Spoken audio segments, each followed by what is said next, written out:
নমস্কার। বাংলা সিরিয়াল সমাচারে জানাই তোমাদের সবাইকে অনেক অনেক স্বাগত। অনুরাগের ছোঁয়ার আজকের পর্বে দেখা যাচ্ছে সুদীপার যখন ঘুম ভেঙেছে সকালবেলা, তখন দেখছে যে আদিত্যর হাত তার গায়ের উপরে আছে। আদিত্য তাকে জড়িয়ে ঘুমোচ্ছে। এবার সে আস্তে করে আদিত্যর হাতটা সরিয়ে দেয় আর উঠে পড়ে, কিন্তু বিছানার থেকে নামতেই তার মাথাটা ঘুরে ওঠে। সে আবারও হাঁটার চেষ্টা করে, কিন্তু তখনও কিন্তু মাথাটা ঘুরে ওঠে। তখন দেখা যাচ্ছে আদিত্য উঠে যখন সুদীপা মাথা ঘুরে পড়তে যাবে, তখন আদিত্য এসে সুদীপাকে সামলে নেয়। ওইভাবে কিন্তু দুজনকে বেশ কিছুক্ষণ ধরে দেখতে থাকে। তারপরে সুদীপার হুঁশ ফিরতে উঠে পড়ে। তারপরে আদিত্য সুদীপাকে ধরে ধরে বিছানাতে বসায়, বলে আপনি বসুন, আপনি দুর্বল আছেন। তখন জল দেয় খেতে। তো জল খাওয়ার পর সুদীপা বলছে, আপনি আমাকে বাঁচালেন কেন? কেন বাঁচাতে গেলেন আপনি? কেন ছুটে গেলেন আমার জন্য? তখন আদিত্য বলছে যে আমি আপনার বাবাকে কথা দিয়েছি। তখন বলছে, বাবা? আমার তো নিজের বলতে কেউ নেই। তখন বলছে, কেন? আপনাকে কি বাবা বলছে যে আপনার বাবা কি আপনার প্রতি কোনো দায়িত্ব কর্তব্যে কোনো খুঁত রেখেছেন? উনি তো নিজের কর্তব্যটা ভালো মতো করে পালন করেছেন। আপনাকে এত ভালো শিক্ষা দিয়েছেন, আপনি আজকে সব কাজে পারদর্শী শুধুমাত্র আপনার বাবার জন্যই। আর আপনি যে নিজের পড়াশোনাটাও করতে পেরেছেন, সেটাও তো আপনার বাবার জন্যই। আপনার বাবা তো আপনার প্রতি কোনো কর্তব্যে কোনো খুঁত রাখেননি। বলছে সব কাজে তো আপনাকে উনি উৎসাহ দিয়েছেন, আপনার সততা নৈতিকতা গড়ে তুলতেও সাহায্য করেছেন, আপনাকে একজন ভালো মানুষ তৈরি করেছেন। আজকে আপনি যা কিছু সবই তো আপনার বাবার জন্য। তখন সুদীপা বলছে, সেটা তো আমি আমার জীবন দিয়ে বুঝেছি, কিন্তু আপনি আপনি কি করে বুঝলেন? তখন আদিত্য কিন্তু সুদীপার কথাই মনে মনে ভাবতে থাকে। সুদীপাকে ধীরে ধীরে যেভাবে বুঝতে শিখেছে, যেভাবে জানতে শিখেছে, যেই ঘটনাগুলোর পরিপ্রেক্ষিতে, সেই ঘটনাগুলোই ভাবছে। আর এদিকে সুদীপা দেখছে যে আদিত্যর মাথা দিয়ে তো অনেকটা কেটে গেছে, রক্ত পড়ছে। তখন ফার্স্ট এড বক্স নিয়ে আসে, আর ফার্স্ট এড বক্স নিয়ে এসে মানে মাথাতে ঠিক করতে যাবে, ওষুধ লাগাতে যাবে কি, তখন আদিত্য হাতটা ধরে নেয়, বলছে দরকার নেই, আপনাকে করতে হবে না। তখন সুদীপা মনে মনে ভাবছে, কি ব্যাপার, আমার এরকম এতটা অস্বস্তি হচ্ছে কেন? আদিত্যর দিকে তাকিয়ে আছে। আর ওদিকে দেখা যাচ্ছে পরমা রান্নাঘরে সুদীপার জন্য খাবার বানাচ্ছে। বলছে ওর জন্য যে কেন আমার এতটা কষ্ট হচ্ছে, সত্যি। সুদীপার জন্য খাবার বানাচ্ছে আর বলছে যে আদিত্য ঠিকমতো ওর দেখাশোনা করছে তো? আদিত্য যে ওর কথা ভাবছে, আমার এটা ভেবেই তো ভয় করছে। আদিত্য যে কারোর সাথে থাকতে পারে, কারোর সাথ দিতে পারে, এটা নিয়ে খুব চিন্তা হচ্ছে পরমার আর কি। তাই ভাবছে যে সুদীপাকে ঠিকমতো রেখেছে তো, সুদীপাকে ঠিকমতো দেখাশোনা করছে তো, ওদের সম্পর্কটা কেমন আমি তো সেটাই বুঝতে পারছি না। এক কথায় সুদীপার জন্য খুব চিন্তা করছে। তাই সে এবার খাবার বানিয়ে খাবার নিয়ে যাচ্ছে তাদের জন্য। ওদিকে সুদীপাকে তো কিছুতে ওষুধ লাগাতে দেবে না, বারবার বলছে দরকার নেই, থাক। সুদীপা বলছে যে যখন আপনার সাথে প্রথম দেখা হয়েছিল, তখন তো আপনি আমার কাছে অচেনা মানুষই ছিলেন। তো আমি তো অনেক অচেনা মানুষের ট্রিটমেন্ট করি, সেভাবেই না হয় করলাম। তখন বলছে আমি তো আর অচেনা মানুষ নই, আপনাকে করতে হবে না। সুদীপা মনে মনে বলছে, এত বড় পুলিশ অফিসার, কিন্তু রাগ কি, অভিমান কি, এরকম একটা। তখন সুদীপা কী করে, জোর করে আদিত্যর মুখটা ঘুরিয়ে বলছে, দেখি মুখটা ঘোরান তো, ওষুধটা লাগাতে থাকে। আর তখন আদিত্য কী করে, সুদীপাকে দেখতেই থাকে। সুদীপা এবার জোর ফলাচ্ছে তার উপরে। সুদীপাও কিন্তু সুদীপার মতো ওষুধ লাগিয়ে যাচ্ছে। আর ঠিক তখনই পরমা ঘরে চলে আসে। তাদেরকে এইভাবে দেখে পরমার হাত থেকে কিন্তু খাবারের থালাটা পড়ে যায়। একটা অস্বস্তি কাজ করতে থাকে পরমার মনে। তখন সুদীপারা দেখে অবাক যে পরমা খাবার নিয়ে এসছে, কিন্তু থালাটা পড়ে গেছে হাত থেকে। তো পরমা বলছে, দরজাটা বন্ধ করে রাখতে পারো তো, তাহলে তো এরকম সিচুয়েশান ঘটে না। তখন সুদীপা বলছে, সেটা কি আমাকে তোমার কাছ থেকে শুনতে হবে? তুমি বলে দেবে যে কী করব না করব? তখন পরমা বলছে, তাই তো, সরি, আমারই ভুল, সত্যি তো আমিই খারাপ। এই বলতে বলতে কিন্তু চলে যাচ্ছে। এবার এরকম কথা বলতে বলতে যখন যাচ্ছে, ওদিকে সুদীপা আটকাতে যায়। তখন আদিত্য বলছে, থাক, দরকার নেই। তখন বলছে, থাক মানে? ও আমাদের জন্য খাবার নিয়ে এসেছিল, আর আপনি এইভাবে বলতে পারলেন কথাটা? এরকমটা তো বলা আপনার উচিত হয়নি। তখন আদিত্য কিন্তু খুব রেগে যায়। সুদীপা, আপনি কিন্তু সব ব্যাপারে কথা বলতে আসবেন না, যেটা জানেন না সেটা নিয়ে কথা বলতে আসবেন না। বলে না, এটা আপনার করা উচিত হয়নি। এক কথায় তাদের মধ্যে কিন্তু অশান্তি শুরু হয়ে যায়। আর ওদিকে পরমাও কাঁদতে কাঁদতে বলতে বলতে চলে যাচ্ছে, আমি খারাপ তো, আমি খারাপ।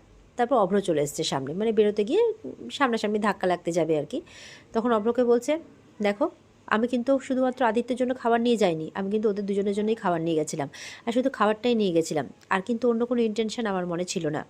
আর কিন্তু তবুও তুমিও আমাকে খারাপ ভাবে তো? সত্যি আমি খারাপ তো, আমি খারাপ। তখন অভ্র কী করে, তার হাত দিয়ে পরমার ঠোঁটে হাত দেয়, চুপ করতে বলছে তাকে।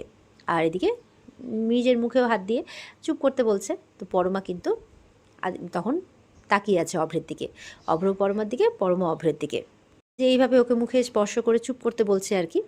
তো এদিকে কিন্তু বড় মা আসছিল।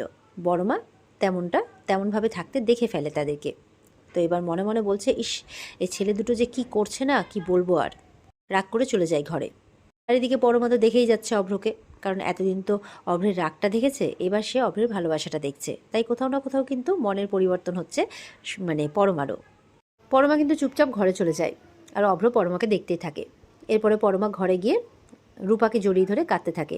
রূপা বলছে, কি হয়েছে মা, কি হয়েছে? তখন অভ্রও ঘরে আসে, বলছে, বাবা, মা কাঁদছে কেন, কি হয়েছে মায়ের? তখন অভ্র বলছে যে, গিয়ে বলো তো মাকে যে, মানে রূপা বলছে, তুমি কি মাকে বকেছো? তখন অভ্র কোমরে হাত দিয়ে বলছে, কেন, আমি কি সবাইকে বকি? রূপা ভাবছে তাকে বোধহয় বকছে। বলে, আরে আরে তুমি কেঁদো না, আমি বকছি না তো। তুমি মাকে গিয়ে বলো তো যে কি নিয়ে গেছিলো, মানে খাবারের কথা বলছে। রূপা তাই তার মাকে গিয়ে বলছে, একেও মা ডাকে, যে তুমি কি নিয়ে গেছিলে মা? দেখছে পরমা কোনো কথা বলছে না, রাগ করে বসে আছে আর কাঁদছে। তখন অভ্র এসে বলছে যে, খাবারটা তো নিয়ে যেতে হবে, ওই খাবারগুলো তো পড়ে গেছে, তাই খাবারে আসলে কি কি ছিল সেটা জানতে এসেছি। কারণ খাবারটা না নিয়ে গেলে পেশেন্টগুলো খাবে কি, আর পেশেন্টগুলো যদি খেতেই না পারে তো ওষুধটা কী করে খাবে। তো রান্নাঘরে যদি একসাথে যাওয়া যেত তো একসাথে কাজটা তাড়াতাড়ি হয়ে যেত আর কি। এই বলে পরমা এবার উঠে এবার চুপচাপ রান্নাঘরে চলে যায়। এবার রূপাও যাচ্ছে মা মা করতে করতে। তখন অভ্র বলছে, আপনি কোথায় যাচ্ছেন, আপনি এখানে চুপটি করে বসুন ভালো মেয়ের মতো, হ্যাঁ। এই বলে রূপাকে বসিয়ে দেয়, নিজে চলে যায় রান্নাঘরে। রান্নাঘরে গিয়ে পরমা কাজ করতে করতে বলছে, বিশ্বাস করো অভ্র, আমি সত্যি ওদের জন্য খাবার নিয়ে গেছিলাম, আমার কোনো ইন্টেনশন ছিল না। অভ্র বলছে যে, আসলে পরমার মনে একটা ভয় যে আদিত্য মনে হয় ওকে আবারও দোষারোপ করবে, যে হয়তো আদিত্যর জন্য গেছে বা অন্য কেউ হয়তো দোষারোপ করবে। ওর মনে মনে গিল্ট ফিল হচ্ছে, তো সেই জন্য বারবার করে কথাগুলো বলছে। অভ্র বলছে, আমি তোমাকে বিশ্বাস করি পরমা। পরমা তখন অভ্রের দিকে তাকিয়ে আছে। অভ্র বলছে, তুমি ব্যাপারটাকে একটু সময় দাও, তা না হলে দেখবে তাড়াহুড়ো করে সব কিছু করতে গিয়ে আরও খারাপ করে বসবে। তাই বলছি একটু সময় দাও, সময়ের সাথে সাথে সব দেখবে ঠিক হয়ে গেছে। তখন অভ্রের যে পরমার প্রতি একটা বিশ্বাস তৈরি হয়েছে, সেটা দেখে কিন্তু কোথাও না কোথাও পরমার মনটা হালকা হয়। আর পরমার মনটাও কিন্তু চায় যে সে অভ্রকে বিশ্বাস করে, মানে তার মনে একটা সাহস, একটা এতদিন ধরে যেটা দেখছিল যে তাকে সবাই রাগ দেখাচ্ছে, বিশেষ করে তো অভ্রও রাগ দেখাচ্ছে, সে কোথায় যাবে, নিজেকে খুব একা বোধ করছিল। কিন্তু কোথাও না কোথাও কিন্তু তার জন্য কেউ ভাবে, এই কথাটা সেও ফিল করতে শুরু করেছে। কোথাও না কোথাও তার মনে একটা ভালো লাগা তৈরি হচ্ছে। তো অভ্রের দিকে তাকিয়ে আছে। আর এদিকে বড় মা ঘরে গিয়ে বলছে, আমি ভুল মানুষ চিনেছি, ভুল মানুষ। এই পরমাকে এই বাড়ির বউ করে এনে আমি খুব বড় ভুল করেছি। আর ওই সুদীপা, এই আদিত্যটা সত্যিই, মানে এই বউকে রাখা যাবে না, এই পরমা আর সুদীপাকে একসাথে কিছুতেই রাখা যাবে না, এরকম কথা বলছে। তখনই আদিত্যর বাবা ঢোকে, রাখা যাবে না, এই মেয়েকে কিছুতেই বাড়িতে রাখা যাবে না। আদিত্যর বাবা বলছে, আজকে তো ওই মেয়েটার জন্য আমার ছেলেটা পুড়ে ছাই হয়ে যেত, একটুর জন্য বেঁচে গেল। তোর বাবা বলছে, তুমি বুঝতে পারছো তো আমি কি বলছি? বড় মা চিৎকার করে বলছে, তুমি কেন বুঝতে পারছো, বলছো এটা, তুমি কেন এটা বুঝছো না যে আমিও বুঝতে পারছি। আমি কিছুতেই সুদীপাকে এই বাড়িতে রাখবো না, কিছুতেই না। বলছে সাথে পরমাকেও নাকি এই বাড়িতে রাখবে না। আর আদিত্যর বাবা তো সুদীপাকে নিয়ে যত জ্বালা, বলছে সুদীপাকে সে এক্ষুনি তাড়াবে। এতদিন তো তাও একটা বংশ পরিচয় বলে কিছু ছিল, এখন তো সেটাও নেই।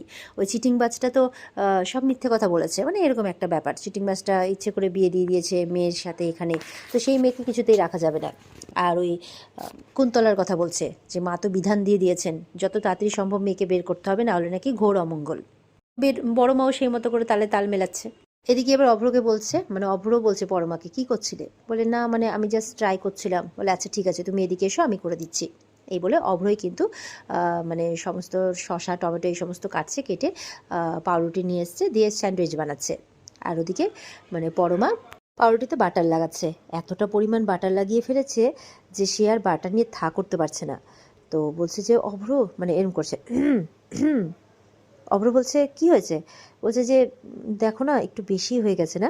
অভ্র হাসছে, বলছে, একটু বেশি হয়ে গেছে। বলে, কি করবে এবার? বলে, কি করবে? তখন চাকু দিয়ে সুন্দর করে বাটারটা তুলে দেয় ব্রেড থেকে, বলে, এই যে হয়ে গেল। তখন বলছে, হয়ে গেল? বলে, হ্যাঁ। মানে পরমা খুব খুশি, বলে, সত্যি হয়ে গেল? বলে, হ্যাঁ। তখন অভ্র দেখিয়ে দিচ্ছে, এইভাবে করতে হবে। তখন পরমা বলছে, দাও আমি পারবো, আমি করবো, দাও আমি পারবো। এই বলে টানাটানি জিনিস নিয়ে এই করতে করতে অভ্রের হাত ধরে ফেলেছে।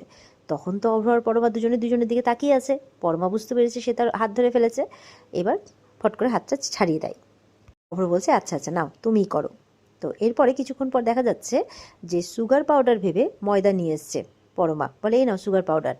অভ্র তো হাসছে, বলে, এটা সুগার পাউডার? বলে, হ্যাঁ। বলে, সত্যি এটা সুগার পাউডার? বলে, হ্যাঁ। সুগার পাউডার সাদা হয়, মানে হোয়াইট হয়, আর এটাও হোয়াইট। তো বলে, এটা ময়দা। বলে, তাই? কিন্তু আমি কি করে বুঝবো বলো তো, এটা আমার দোষ না, এটা এটার দোষ। সুগার পাউডারও হোয়াইট হয় আর এটাও হোয়াইট। বলে আচ্ছা আচ্ছা বাবা ঠিক আছে, দাও আমি রেখে দিচ্ছি। এই বলে অভ্র রাখতে যাবে কি, পরমা ওখানে যায় একই সাথে, আর ব্যাস সেই আটাটা মানে ময়দাটা উপরে রাখে আর ওপর থেকে সব ঢেলে তাদের গায়ের মধ্যে পড়ে যায়। এবার দুটো মানুষ ময়দার ভূত তৈরি হয়ে যায়। তো এবার কি হয়, অভ্র পরমাকে দেখছে আর পরমা অভ্রকে দেখছে। দুজন দুজনকে দেখে এমন হাসতে শুরু করেছে, হাসতে হাসতে লুটোপুটি। অভ্র বলছে আচ্ছা আচ্ছা দাঁড়াও আমি পরিষ্কার করে দিচ্ছি। এই বলে পরমার মুখে চোখে ফু দিচ্ছে, চুল চুল টুলে ফু দিয়ে উড়িয়ে দিচ্ছে, হাত দিয়ে পরিষ্কার করে দিচ্ছে। তো পরমা না অভ্রের দিকে তাকিয়ে আছে।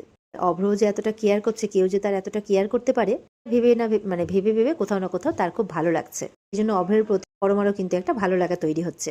আর অভ্রও তখন পরমা তাকিয়ে আছে। এরপরে অভ্র বলছে দাও আমি জায়গাটা পরিষ্কার করে দিই। যেই পরিষ্কার করতে যাবে অমনি অভ্র স্লিপ খেয়ে আর পরমা সামলাতে যাবে কি, অভ্র উল্টে যায় আর অভ্রের ঠিক গায়ের উপরে পরমা পড়ে যায়। এরপরে ওই অবস্থায় দুজনেই পড়ে থেকে যায় আর দুজনেই দুজনকে দেখতে থাকে। এমন দেখছে একদম কোন ঘোরে চলে গেছে তারা। ঠিক সেই সময় কিন্তু আদিত্যর মা ঢুকেছে। এই সিচুয়েশনগুলো আদিত্যর মায়ের চোখেই খুব ভালো করে পড়ে। তো আদিত্যর মা এসেছে, এসে দেখছে এই বাবা একই কাণ্ড, কী করছে এরা এখানে। মনে মনে বলছে যাক বাবা, এদের মধ্যে দূরত্বটা যাতে এইভাবেই মিটে যায়, ঠাকুর যাতে এদের দেখে রাখে, এরা যাতে ভালো থাকে। খুব খুশি হয় আদিত্যর মা। এবার মজা করে ডাকছে, অভ্র দেখছে সাড়া দিল না। জোরে করে অভ্র বলে ডেকে উঠেছে, আর অভ্র একদম কাঁপতে কাঁপতে উঠেছে। কে কে? অভ্র সামনের দিকে দেখছে, কাউকে দেখতে পাচ্ছে না। পরমা কিন্তু দেখে ফেলেছে যে কাকিমণি এসেছে। তো অভ্র বলছে কে কে? তখন আবারও কাকিমণি অভ্র বলে ডেকে ওঠে। বলে ও আচ্ছা আচ্ছা কাকিমণি। এই বলে তারা তাড়াতাড়ি করে ওঠে। বলে হ্যাঁ হ্যাঁ এক্ষুনি পরিষ্কার করে দিচ্ছি, পরিষ্কার করে দিচ্ছি। এই বলে পরমা উঠতে যাবে কি আবার স্লিপ খেয়ে যাচ্ছে ময়দাতে। তখন দুজন মিলে কি করে পরিষ্কার করবে, পরমা বলছে আমি করছি করছি। একবার ওই ময়দার কৌটো নিয়ে দাঁড়িয়ে যাচ্ছে, একবার ময়দার কৌটো নিয়ে বসে পড়ছে পরমা। আর ওদিকে অভ্র বলছে দাঁড়া দাঁড়া আমি করছি, তুমি হাত দিয়ে পারবে না, আমি ঝাঁটা দিয়ে করছি। এই করছে। অভ্রের মানে আদিত্যর মা ওদের কাণ্ড দেখে খালি হেসেই যাচ্ছে আর হাসতে হাসতে চলে যায় রান্নাঘর থেকে। আর তারাও তখন তাদের একে অপরের কাণ্ড কারখানা দেখে পরমা আর মানে অভ্র আর কি দুজনেই হাসতে থাকে। পরমা আবার আটার ময়দা নিয়ে অভ্রের দিকে ছুড়ে দিচ্ছে। এই চলছে তাদের মধ্যে। আদিত্য আর সুদীপার মধ্যে কিন্তু বকর বকর চলছেই। তো সুদীপা বলছে কালকে যদি আপনার কিছু হয়ে যেত, দেখুন যাকে আমি বাবা বলে জানতাম সে আমার বাবা নয়, কিন্তু সেই মানুষটাও আমার সাথে নেই। আমি আজকে একা, পুরো একা। আদিত্য তখন সুদীপার দিকে তাকিয়ে আছে। আর তাদেরকে কিন্তু মানে এই যে কথা কাটাকাটি করতে দেখছে, তখন রূপা আসে সেখানে। তো রূপা এসে বলছিস তোমরা দুজন কত ঝগড়া করো গো, সেজন্য আমি তোমাদের সাথে থাকতেও পারি না। তার কথা শুনে আদিত্য মনে মনে ভাবছে এই বাইরের মানুষটা বুঝে গেল যে আমরা সত্যি কতটা ঝগড়া করি একে অপরের সাথে। সুদীপার শরীরটা কত খারাপ, তাও উনি আমার ট্রিটমেন্ট করছিলেন আর আমি ওকে রাগ দেখাচ্ছি। আর ওদিকে সুদীপা মনে মনে ভাবছে এই মানুষটা কালকে আমাকে বাঁচাতে গিয়ে নিজেরও ওরকম মানে অবস্থা হয়ে গিয়েছিল। নিজের প্রাণের ঝুঁকি নিয়ে আমাকে বাঁচাচ্ছিলেন উনি, ওনারও এত বড় ক্ষতি হয়েছে। আর আমি একটু আগে ওনার ট্রিটমেন্টও করছিলাম, তাও কেন জানি না ওনাকে এরকমভাবে রাগ দেখাচ্ছি, সত্যি একটু বেশি হয়ে যাচ্ছে। সুদীপাও মনে মনে ভাবছে। তখন দুজনে আবার একে অপরের দিকে তাকিয়ে আছে। একে অপরের দিকে তাকিয়ে দুজনেই দুজনের কথা ভেবে যাচ্ছে, সুদীপা আর আদিত্য। আর ওদিকে পরমা আর অভ্র, তাদের মধ্যে একটা ভালো লাগা তৈরি হওয়া শুরু হয়ে গেছে। আর এখানেই কিন্তু আজকের পর্ব শেষ হয়ে যায়। এই ছিল আজকের পর্বের রিভিউ। ভালো লেগে থাকলে পর্বকে লাইক কমেন্ট করে জানাতে ভুলবে না, আর আমাদের সাথে জুড়তে চ্যানেলকে সাবস্ক্রাইব করতে ভুলবে না। দেখা হচ্ছে তোমাদের সাথে আগামীকালকে। সবাই খুব ভালো থাকবে। আজকের মতো পর্ব এই পর্যন্তই। টাটা।